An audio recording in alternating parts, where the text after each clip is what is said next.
Hey guys, so I thought I'd kind of come out here to one of those serenity moment locations and just it's amazing how I guess serenity or just the universe works because I was thinking today, while I was working and just kind of listening to the news and just listening to everything going on, I wonder if those people that hate our president so much, I try to I hate thinking negatively, but I just wonder if all the people that are watching what's going on in Seattle see what's going on around the country, the defunding of the police. I mean, frankly, just the sheer lunacy of what's going on. And it clearly it has to be in an effort to push the election away from Donald Trump at the end of this year. And I have to wonder if people realize this be careful what you wish for scenario. So anyway, I was thinking about, do people realize what they can expect if Donald Trump doesn't win the end of the year? And while I was thinking about that, and I was thinking about maybe just kind of putting something briefly out there about what to expect if he doesn't win. I was watching Bongino this morning, and I'd be damned if he didn't have a show talking about exactly that. So you've got. So I'll actually post a link to his show this morning because he was talking about exactly what to expect. So there are people out there, and I cross paths with them all the time. Out and about, in work. I socialize and I interact and interop and kind of work with people across the board, and and I interact with people and I try to kind of understand and listen to what they're talking about and what they're thinking. But what can you expect if he doesn't win, and what does that look like? So I know a lot of people think that a lot of what's going on right now. Um, in the spirit of war is to get him out, and worst case scenario, don't allow him to get reelected. But what you don't realize is that the behavior and the mechanisms that are being used, they're exposing themselves for what they are. So imagine what you're seeing being allowed. So think of it this way. Um, we've been. I think Congress has been behaving. If you think about the Senate, um, they they have mechanisms where it's not just simply the simple majority that passes legislation, but it's the 60% rule. So it's not just simple majority, but it's 60% rule. So there's been many times when they've suggested McConnell should just eliminate the 60 votes rule and just go with the simple majority to get things passed. And he hasn't done that out of respect for the way our government runs.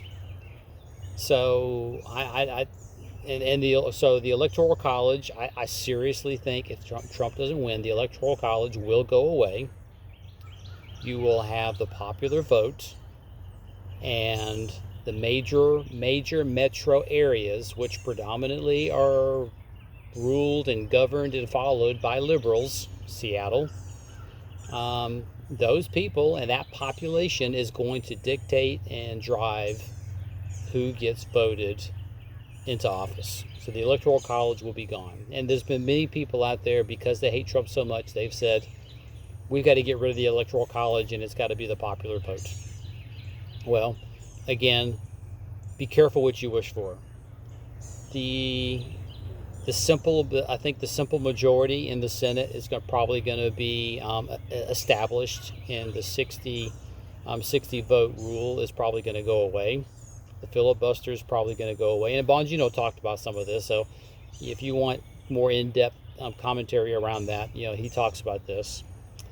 I think that the First Amendment and the Second Amendment, I can almost guarantee you that will go away. I mean, they're already basically fighting for it, trying to get rid of it. It's only because there's somewhat of a balance between the left and the right, the good and the evil, that kind of keeps it in place and keeps this government somewhat in check.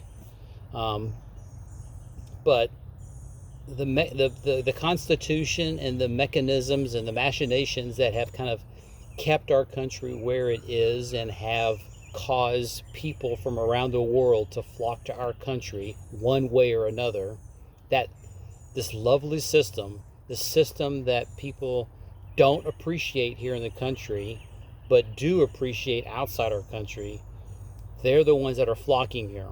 So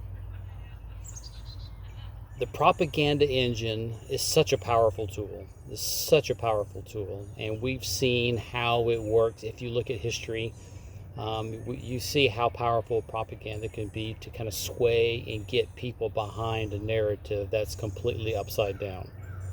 The one that immediately comes to mind that most people probably are aware of is just kind of Germany, World War II, and the propaganda, burning of books and getting rid of history. That's what's going on now.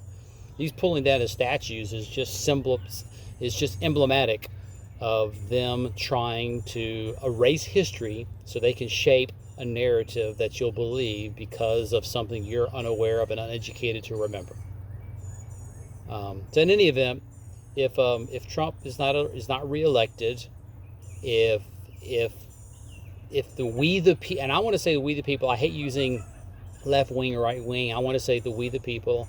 If the we the people, the pro-constitutionalists, lose control of the Senate, lose control of the House, lose control of the presidency, this country is going to be unrecognizable, and people are going to be flocking away from this country. People aren't going to want to come here any longer. The country that we've all were born into and don't appreciate much is going to be gone. It just really is. I'm optimistic. I continue to be optimistic. I feel like the good is outweighing the evil, and I think ultimately it's all going to work out. But for those people that are blindly following the evil side of the equation, the people that are blindly listening to the COVID-19 numbers, which it's been proven over and over again that they're manipulating the numbers. Hospitals and doctors are coming out saying that the system's being paid to move the numbers in the direction they want it to move. If you test everybody in the country, the numbers are going to go up. I mean, why they even still tell numbers and why they still push metrics and what have you is beyond me. And people fall for it. Going out, and that's what I guess that's the one thing that concerns me is, you start going out and you're seeing more and more people wearing masks. I don't wear a mask. I'm just simply not going to do it. Frankly, it makes me think of Revelations and the mark of the beast, and whether you can get food and shelter and water and all that wonderful stuff, you have to have the mark. So read the Revelations, read the Bible. I'm not a student of the Bible, so I'm not even going to pretend to be, but I know enough of the content behind it to know that we all have to realize we're kind of living in those times at this point, and I just see it all happening. So try to set aside your hatred that the propaganda engine has stirred up in you of POTUS, of our president, of that person that represents and leads we the people. If we weren't behind him, if the masses weren't behind him, he would have been gone long ago. So it's a movement. If you can put that aside and think about everything that's been talked about, post-birth abortions, getting rid of the Second Amendment, getting rid of people's right to defend themselves. You can say, you can always also say that the First Amendment and the right to free speech is in serious jeopardy. I mean, just those few things alone should make you stand up and say, wait a minute, right? So I have to think that a lot of people that are getting keyed up are listening to the mainstream. I don't really listen to it anymore for the most part, so maybe that's not why I'm so triggered. I'm not like angst up. I tend to look at the executive orders that are being signed. I tend to pay more attention to what's happening in Congress, which frankly isn't much, but what's happening. I do tend to listen to President Trump, and I'll be honest. I didn't really listen to Bush that much. I didn't listen to Obama that much because they would say things, they would promise things, and nothing would happen. And if you're really honest with yourself and you listen to President Trump, almost 99.9% of the times, he will predict something, he will say something that you won't believe. The media will say it's a lie, but damn it if it doesn't turn out to be true.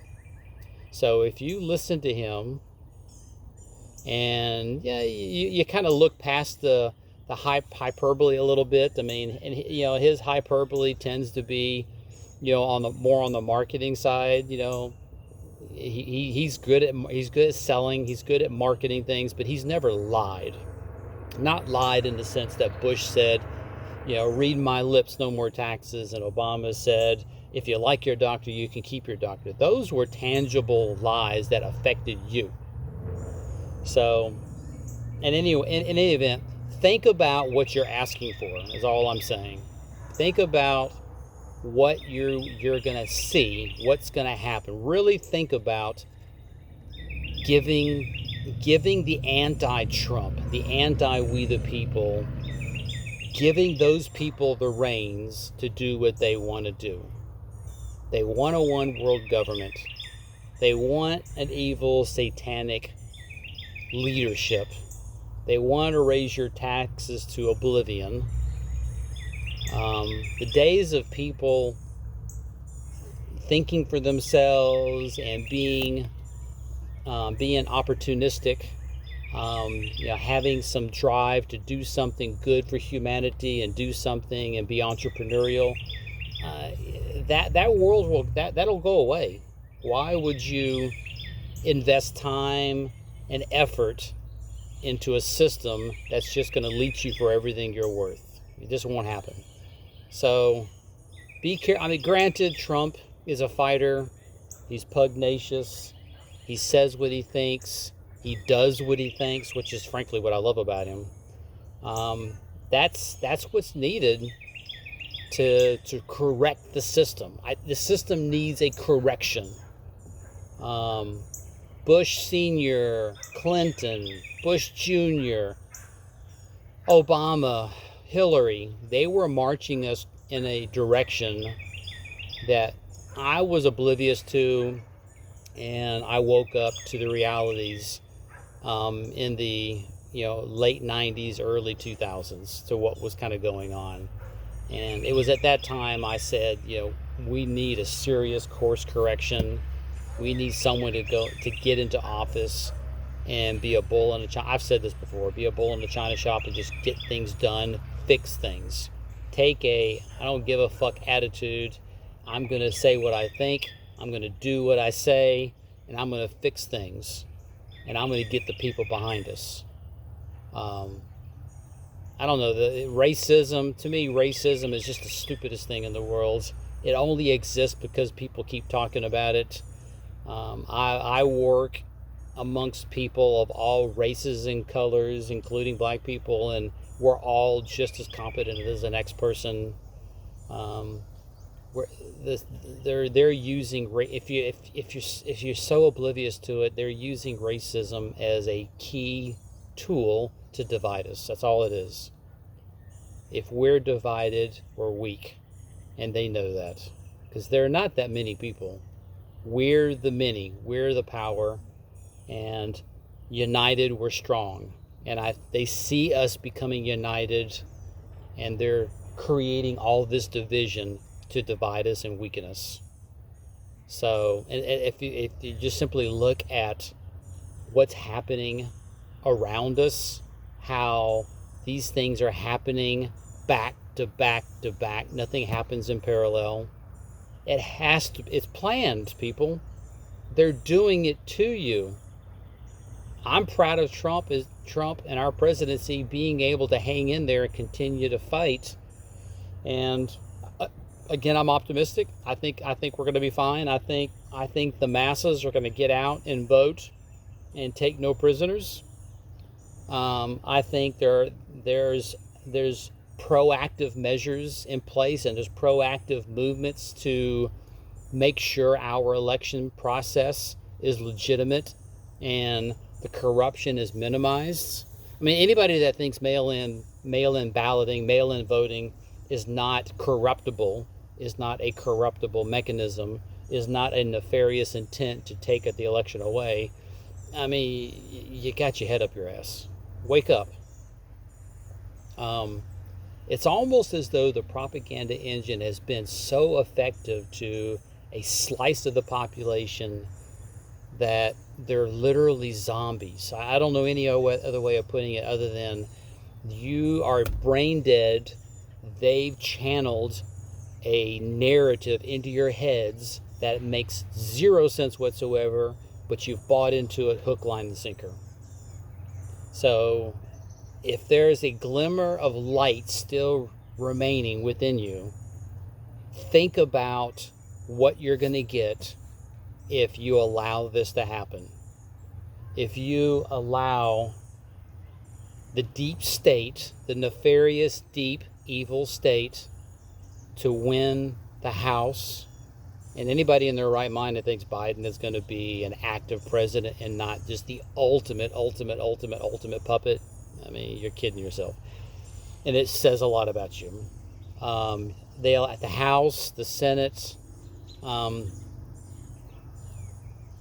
I don't know. It just boggles my mind. So that was really the one message I was thinking earlier today. It's probably worth putting out there is think about what you're getting.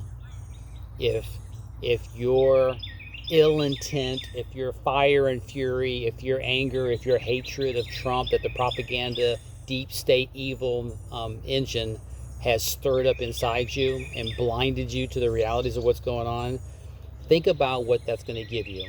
First Amendment, you think you have First Amendment freedoms today? You do. That's going to be gone.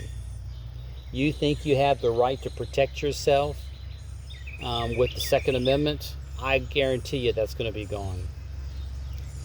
You think you're gonna be anything more than a pawn in the system, working as a tool to provide luxury living for the elites? You're a fool.